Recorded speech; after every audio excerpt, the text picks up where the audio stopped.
Selon nos informations exclusives, Laetitia Hallyday doit faire face à des demandes pressantes de l'administration américaine. Après avoir obtenu un sursis, la maman de Jade Yohe doit absolument rentrer sur le territoire américain pour se mettre en règle. Depuis la mort de Johnny Hallyday à Marne la Coquette dans la nuit du 5 au 6 décembre, Laetitia Hallyday tente de faire face. Après les obsèques en France puis celles à Saint-Barthélemy, la maman de Jade Yohe avait tenu à prendre un peu de repos sur la sublime île des Antilles.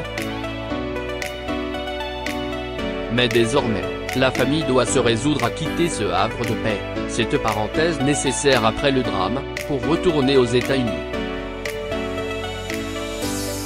Outre la nécessité de remettre ses deux filles à l'école, Laetitia doit régler un problème administratif à Los Angeles, selon les informations du magazine Closer apparaître ce 12 janvier. La jolie blonde est en effet contrainte par les services d'immigration américains de revenir sur le territoire. La petite famille aurait déjà dû y rentrer depuis le 28 novembre.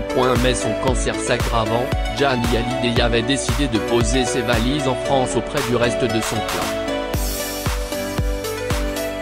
Il avait donc demandé un sursis pour pouvoir passer ses dernières heures entouré de ses proches. Le 6 décembre dernier, Johnny Hallyday mourait. À post-Charette Laetitia Hallyday @Hallyday, on 26, 2017 à 7h54 du matin PDT. Depuis, Laetitia s'est installée avec Jade Yohe à Saint-Barthélemy où ils avaient leurs habitudes et où le chanteur a décidé de reposer pour l'éternité. La jeune femme s'y repose, tente de se reconstruire.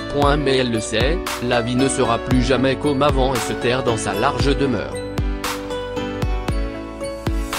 Face à la mère, Laetitia essaie d'être forte et digne pour ses filles qui ont bien besoin de leur maman. Un retour du côté de Pacific Palisades est donc imminent pour la jolie famille, un retour qui sonnera comme un retour à la réalité que Laetitia a voulu fuir le plus longtemps possible. Comment acheter Closer? Votre magazine est en vente à partir du vendredi 12 janvier en kiosque, sur Android, sur iPad et sur Kiosque Mag.